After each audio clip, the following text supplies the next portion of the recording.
Most bank heists involve a mastermind, someone incredibly smart, meticulously planning every move, making no mistakes. After all, robbing a bank isn't something you just do on a whim. But what if the thief is, well, an idiot? Not just any idiot, an unbelievably dumb one. And yet, somehow he pulls it off.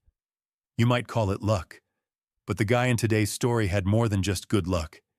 He managed to rob one of the 4 largest banks in China. China, Handan City, October 2006. As the sun dipped below the horizon and night took over, the Agricultural Bank of China's treasurer was still inside, long after everyone else had left for the day. He was nervous, really nervous. There was this unsettling feeling in his gut, like something wasn't right. Sure, there were 2 security guards outside, which gave him some peace of mind, but that didn't shake the heavy weight of responsibility on his shoulders. He paced around the bank, checking every corner. First the printing room, then the conference room. Everything was in place. No problems. Then, he walked into the vault. The money was all there. The surveillance system, completely disabled. Everything was going according to plan. His heart raced as he started counting the cash. Fast, but precise. He could feel it.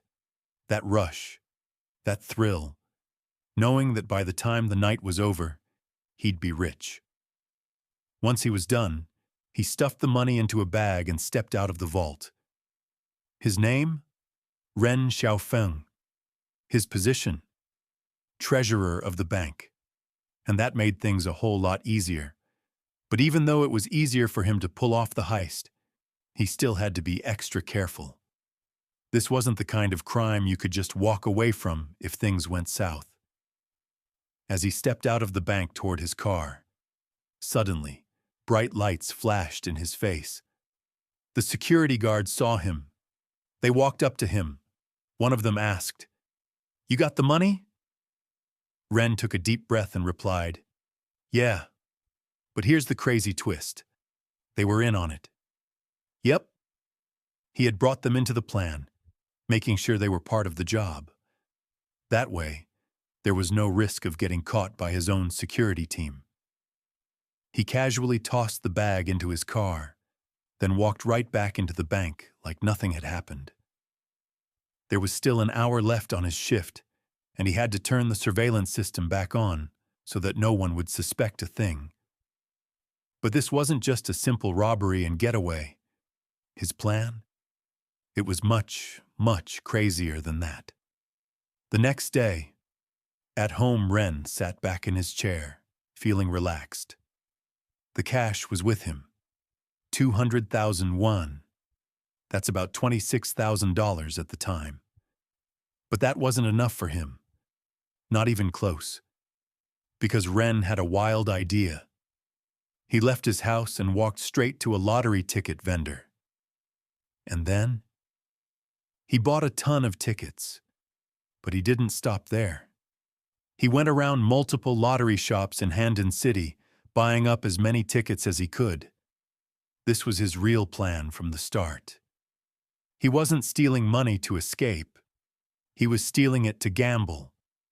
His genius, or incredibly stupid, idea: win the lottery, use the winnings to put the stolen money back in the bank before anyone noticed, and walk away a rich man, without technically committing a crime. All he wanted was to keep some of the winnings after replacing the stolen cash. That way, he'd be rich, but in a clean way. At least, that's what he thought. Now, as you all probably know, this was a really dumb idea. Lotteries don't work like that. The whole system is designed so that ticket sales always make more money than the prizes they give out. So the chances of winning more than you spent? Basically zero. If it were that easy, everyone would be doing it. But here's the crazy part. Somehow, against all odds, Ren won the jackpot. Yep, his insane plan actually worked. He returned the 200,000 yuan to the bank without anyone noticing and pocketed a huge chunk of the winnings for himself. Everything went smoothly. No one suspected a thing. Most people, after getting insanely lucky, would take their winnings and walk away. Enjoy life. Live rich. Be smart. But not Ren. Fast forward 5 months later, March 2007. That first successful heist gave him way too much confidence. Now, he didn't just want to repeat the plan. He wanted to go big, really big. At that time, the Agricultural Bank of China was one of the 4 biggest banks in the country, and its vault was packed with cash. This time, Ren wanted to steal a much larger amount. So large, in fact, that he couldn't do it alone. In the first heist, he only had the 2 security guards, and they were totally loyal to him. But for this plan, he needed someone inside the bank. Someone who could help move the money and cover up the theft in case other employees started getting suspicious. See, the first theft was just a tiny fraction of the bank's total cash. No one even noticed. But this time, Ren planned to take 50% of the vault's money. There was no way that would go unnoticed. That's why he had to bring in the only other person who had full access to the vault, a man named Ma. Ma was the only person who could immediately notice the missing cash, so Ren had 2 options. Convince him to join the plan. Risk getting caught. If Ma refused, game over. He'd expose Ren as a thief, and everything would come crashing down. It was a huge risk, but as we said before, Ren wasn't the brightest thief, so instead of playing it safe, he just straight up told Ma everything. And unbelievably, Ma loved the idea. He didn't just agree, he was all in. This wasn't going to be a quick grab-and-run job. This time, they planned a long-term operation. For 2 whole months, from March to April, Ren and Ma slowly smuggled money out of the bank in secret. They were careful, patient, and by the end of it, they had stolen over 1 ton of cash. The total, 33 million yuan, over $4 million. At first, everything seemed fine. After all, Ren and Ma were the only 2 people with direct control over the vault. But after a while, some of the other employees started noticing that the numbers weren't adding up. The missing cash was way too much to ignore. Eventually, one of them reported it to the police. And this was Ren and Ma's final game. As vault managers, Ren and Ma had the power to make up excuses. So when employees started asking questions, they came up with the perfect lie. They told everyone, "Oh, don't worry. It's just a minor accounting error. Happens all the time. The money isn't missing. It's just part of some temporary investments. Nothing to be concerned about." And somehow, people believed them. This gave them more time. One last chance to turn things around. So what did they do with the entire 33 million yuan? They gambled it. All of it. They spent weeks buying an insane number of lottery tickets, more than anyone in Chinese lottery history. But this time, the lottery didn't care. They didn't win. They lost everything. And now, their time was up. And just like that, they found themselves in a complete disaster.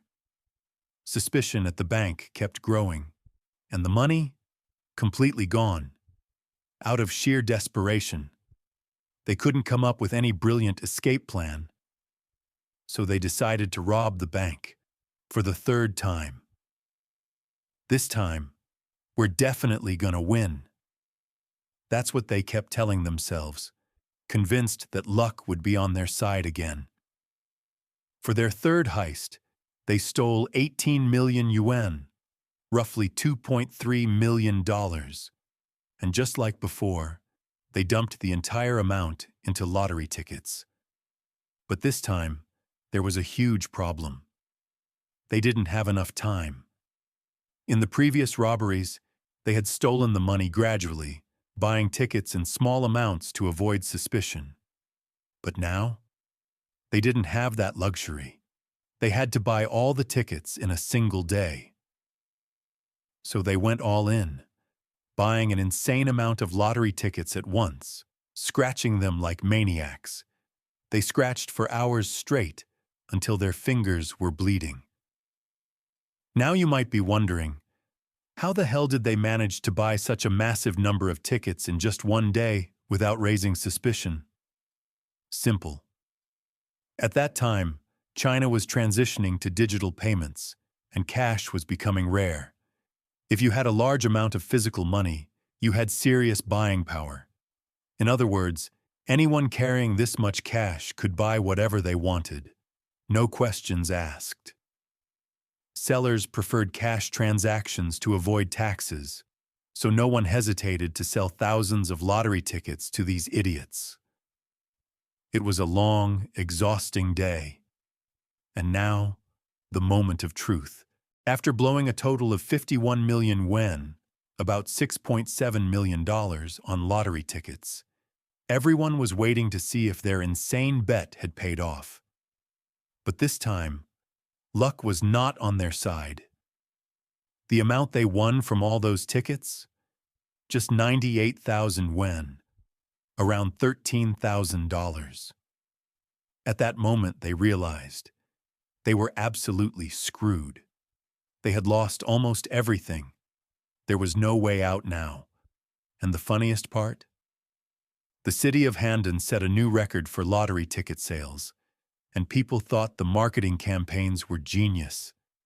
But in reality, this was all thanks to the dumbest bank heist in China's history. April 16th. The bank finally discovered the missing money. The treasury managers could no longer steal any more cash, and the police issued an arrest warrant for both Ren and Ma after confirming this was the biggest bank heist in China's history at the time. By then, the two had already fled the city, but the police managed to arrest their two security guard accomplices.